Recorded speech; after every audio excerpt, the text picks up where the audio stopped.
kita nak supaya kita tapis awal-awal.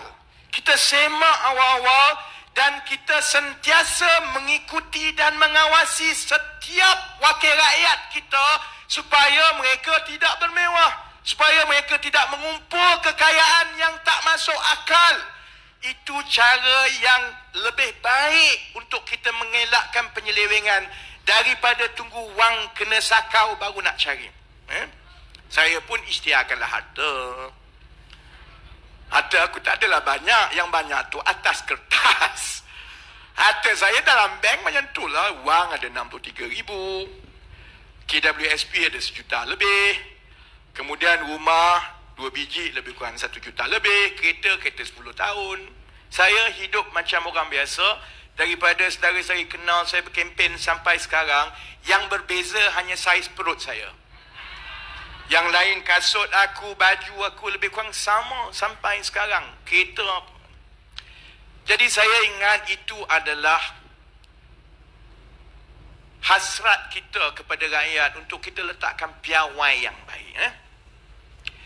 Macai-macai UMNO, BN, PN ni dia pergi buat laporan kepada SPRM. Sepatutnya SPRM tengok benda tu. SPRM kata kau ni gila ke apa? Harta dia 18 juta.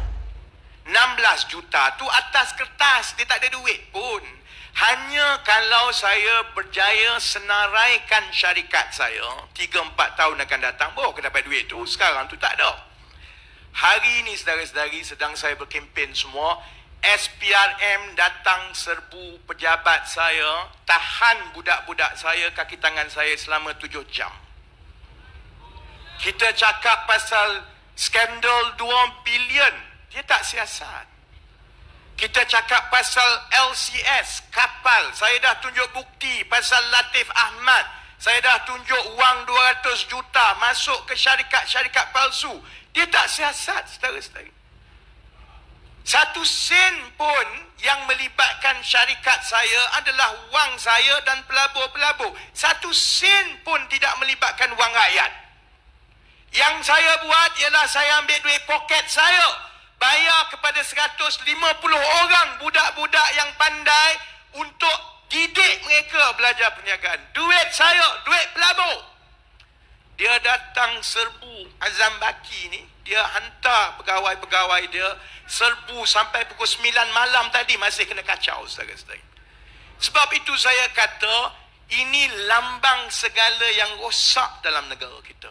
Mana maruah SPRM? Rakyat bising marah pasal kapal, soal pertahanan negara. Rakyat marah pasal projek berbilion-bilion bersabit dengan infrastruktur tebatan banjir. Bukti dah keluar, dokumen dah keluar. Dia pergi kejar siapa? Dia pergi kejar budak-budak. Bila SPRM jadi alat ahli politik begini, dan saya faham kenapa. Kerana kita 3 hari lagi insya-Allah akan membentuk kerajaan. Jadi bagi mereka, ini last kopek ni. Buatlah apa yang patut. Kacaulah siapa. Kejarlah budak-budak. Baik kau tembak Rafizi sebelum dia dedahkan lagi. Saudara-saudari, saya memang keras kepala lah. Tapi dia lupa bahawa semua yang bekerja dengan saya, semua yang duduk keliling saya, kalau mereka tak keras kepala macam saya, saudara-saudari, mereka tidak boleh kerja dengan saya. Dia boleh hantar serbu, dia boleh ugut, dia boleh buat apa saja. Saudara-saudari, esok saya akan teruskan lagi dengan pendedahan pasal Tuan Ibrahim Tuan Man. Saya nak tengok apa Azam Baki dan SPRM jawab lepas ini. Daripada minggu lepas saya dah kata bahawa Kementerian Kewangan dan Kementerian Alam Sekitar dan Air di bawah Tuan Ibrahim Tuan Man telah meluluskan projek secara bagi kepada syarikat kroni Mangkubumi selepas parlimen dibubarkan yang melanggar peraturan kerajaan. Tuan Ibrahim ingat saya hanya tunjuk 1 dokumen. Dia panik, dia cepat-cepat suruh saman. Saya tunjuk lagi, lepas tu dia tak jawab. Dia ingat bahawa saya ada dua dokumen je. Saudara-saudari, selalunya kalau saya mula dedah sesuatu, aku boleh heret sampai berbulan-bulan, saudara-saudari. Esok, saya harap saudara-saudari rakyat Malaysia semua tunggu pukul 11.30 pagi. Kita akan bagi pukulan mati kepada PAS dan Perikatan Nasional. Saya nak tunjukkan, dengar baik, saya nak tunjukkan bila Tuan Ibrahim Tuan Man minggu lepas kata kementerian dia belum lagi meluluskan sebarang projek selepas parlimen dibubarkan. Esok saya tunjukkan dokumen, memang telah ada projek yang bertarikh diluluskan selepas parlimen dibubarkan, saudara-saudari. Saya nak tengok apa pimpinan kanan PAS cakap. Saya nak tengok macam mana dia nak jawab bila terang-terang dia boleh berbohong kepada rakyat.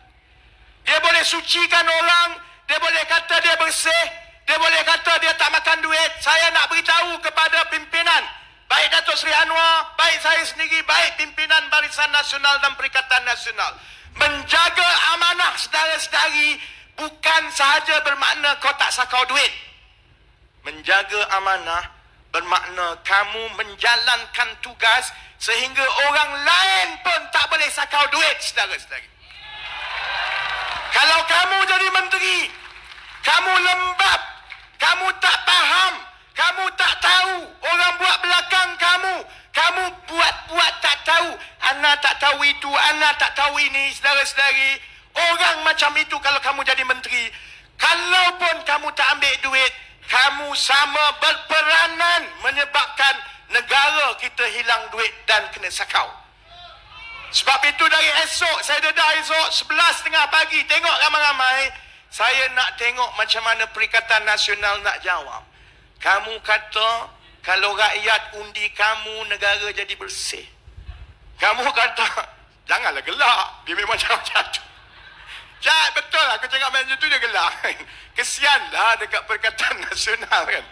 Dia kata, kalau undi dia, negara jadi bersih. Dia kata negara jadi sejahtera. Dia kata negara jadi stabil. Bab stabil itu kita semua dah tahu. Mereka bercakaran sama sendiri. Esok tunggu kenyataan Hadi Awang pula. Sebelum ini tak pernahlah berlaku kalau kenyataan-kenyataan ini hanya melibatkan Taqiyuddin saja. Lama-lama Hadi Awang akan gatal mulut, akan keluar satu perumpamaan binatang. Jadi kita tunggu 1-2 hari lagi, akan ada daripada Hadi Awang. Soal kestabilan kita dah tahu, yang paling tak stabil adalah Perikatan Nasional dan Barisan Nasional. Esok saya nak tunjukkan soal bersih pun, kita boleh tunjukkan bahawa PAS ini, kalau mereka nak mendabik dada, memberikan undi kepada PAS, melantik PAS menjadi menteri, dia akan membolehkan kawan-kawan dia dalam kerajaan itu sakau duit ikut suka, kerana kerja dia hanyalah makan gaji buta. Sebab bagi dia, pergi ke parlimen itu bukan macam sekolah, tak payah pergi tiap-tiap hari. Masuk pejabat pun kita tak tahu masuk pejabat tiap-tiap hari ke tidak. Jadi sebab itu saya dah nak tutup. Datuk Seri Anwar dah tak sabar. Langsing dia. Akhir sekali begini. Rakyat Malaysia, kita ada dua pilihan yang sangat nyata dalam pilihan raya ini. Berbagi 3 hari. Kita boleh cuba. Kita dah tengok macam mana Barisan Nasional memerintah zaman Najib. Kita dah tengok Perikatan Nasional memerintah zaman Muhyiddin. Dah rasa. Kita dah tengok macam mana BN dan PN memerintah zaman Ismail Sabri. Semua tak selesai masalah. Semua meneruskan kepayahan kita. Apalah payahnya untuk kita cuba buat sekali saja. Kita tengok pula macam mana Datuk Seri Anwar Ibrahim menjadi Perdana Menteri sahaja. Dalam 3 hari yang terakhir ini, saya mohon supaya pengundi-pengundi atas pagar beralih kepada Pakatan Harapan supaya bukan sahaja kita boleh melangkaui kerusi 100, kita juga insya-Allah boleh membentuk kerajaan dengan majoriti muda, insya-Allah. Jadi insya-Allah saya doakan yang terbaik. Kita terus, esok jangan lupa 11.30 pagi saya nak sampaikan kepada Datuk Seri Anwar lepas ini. Kita bagi sambutan gemuruh. Saya sebut ayuh saudara-saudari sambut Malaysia. Saya sebut kita saudara-saudari sambut dengan boleh. Dan selepas itu saya jemput terus Datuk Seri Anwar Ibrahim untuk tampil ke pentas dan tutup malam ini bagi pukul TKO kepada BN dan juga PN. Okey? Ayuh! Ayuh! Ayuh! Kita! Saya persilakan insya-Allah Perdana Menteri